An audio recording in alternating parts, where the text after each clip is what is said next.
Hey everybody, it's Scott Steen with winnersandwhiners.com. Coming to you with a special little project we're doing here. It's Winners and Whiners University. This is video number 2. Don't forget to stop by, check out Winners and Whiners and our sister site statsalt.com for deep dives into every sporting event going on in America every single day. If you're a handicapper, it is a must-visit site, absolutely. And of course, stop by our YouTube channel like you are right now. And if you haven't subscribed, make sure you do that already. Check out my daily videos, the Deep 3, and then also our handicappers picks that I do from individual handicappers from each of the sites. So let's talk a little bit about you on this video. Last video, you guys got to meet me, find out what I'm about. For those of you who didn't see that one, I am the Director of Communications Lead Handicapper for winnersandwhiners.com. And I want to talk about you as far as what you want and what you're trying to get out of sports betting. Are you looking for just to have a little bit of fun, put a little extra action, maybe 10, 20, 30, 50 bucks on that game that you're watching on TV, the Monday night football game, the Thursday night football game? Maybe you're going to go see your home team play baseball and you want to have a little action on it, whatever it is. Is that what you're looking for? That's great. That's the vast majority of bettors in America, by the way, is the $50 and less variety. Maybe you're a serious hobbyist. Maybe you've been doing this for a little while, and you build up a little bankroll, and your bets are somewhere in the triple digits. You're maybe playing $100 a game, couple $100, something like that, and you're just looking to get better and see if you can take that next step. And by the way, what's the next step? Well, that would be professional gamblers, professional sports bettors. I always laugh when I saw James Holzhauer, when he was introduced on Jeopardy every day, they called him a professional sports gambler. And the guys that are at the top, the guys that are really making money at that, the last thing they would consider themselves, I think, are gamblers. They are sports bettors, and they always look to have an advantage. And the last thing they like to do is gamble. So anyway, there's two keys, really, to being successful, no matter what level you're at, no matter what you're looking to get out of it as far as numbers go. There's really two keys to being successful. Key number one, keep records, okay? Keep track of what you're betting, how much you're betting, what sport, what type of bet, and what your record is, and what your current bankroll is. And also, when you put that information in, be honest. You know, did you take a bad beat? Did your team give up 4 runs in the bottom of the 9th to beat you by 1, and you had that game locked up? You don't really feel like writing that one down because, really you had it capped right, and it wasn't really a loss. You know what? If it came out of your bankroll, if it cost you money, that's a loss. Put it in your records, and you're going to do much better if you are honest with yourself about your progress. And as far as the types of bets, I want you to write down as much detail as you feel comfortable with. And ideally, for everybody, you'd have a spreadsheet of Excel or Google Sheets, something like that. You put the amount, you put the time, you put the teams, and I want you to keep track of whether it's the sides, whether it's totals, if you're playing unders, playing overs, because what you're looking to identify is winning patterns and losing patterns. So maybe you're really good at picking totals. Maybe you overbet overs, which a lot of people do. By the way, that's the most popular public bets is overs and the favorites. So you're going to try to identify any holes in your game and plug those before they start costing you real money out of your bankroll, all right? So, what are you looking for in your bankroll? What kind of, how do you know whether you are a winning player or a losing player? You're going to look at something called ROI. And what is ROI? Well, if you're an investor in the stock market, if you're a sports bettor, you know what ROI is. ROI is return on investment. In other words, how much money did you make back for what you invested? If you made a $100 bet and let's say you were getting 11 to 10 on your money, you made a $100 bet, you got back 110, you've made $10 profit, you have an ROI of 10%. See how that works? $10 out of the 100 that bet. Very, very simple.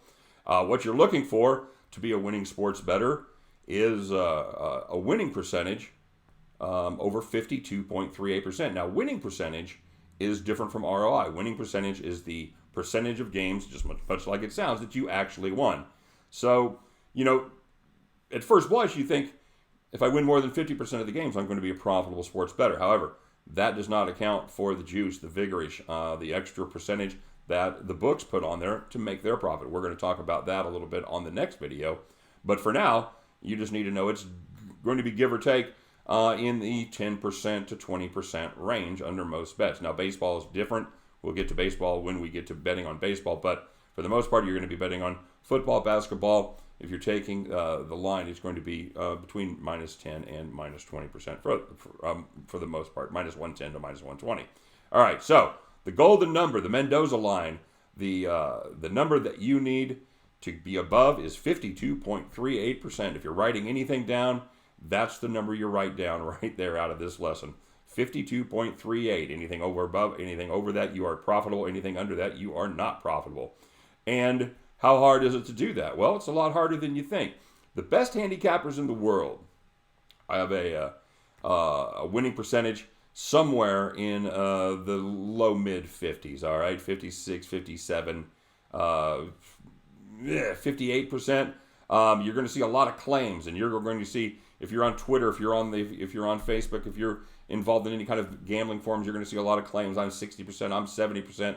Most of the time, and I'm talking about 99% of the time, those are complete and utter BS, okay?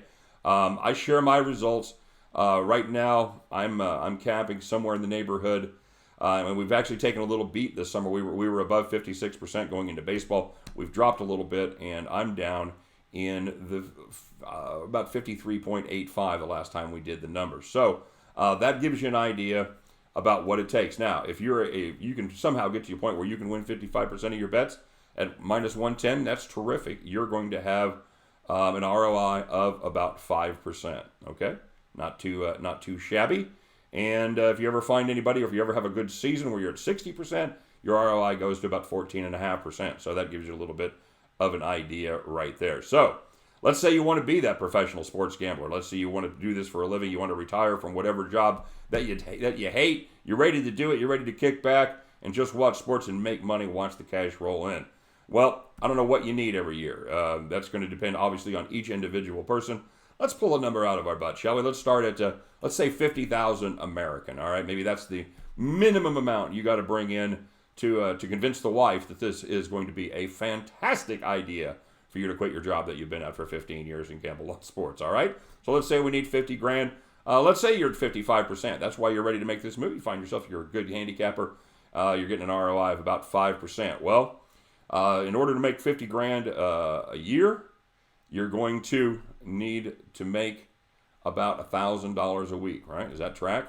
So at our 5% mark, that means you're going to need to put $20,000 per week into play. Now, I don't like to play. I'm a conservative player. I don't like to put any more than ever 3% of my bankroll at risk on any particular play.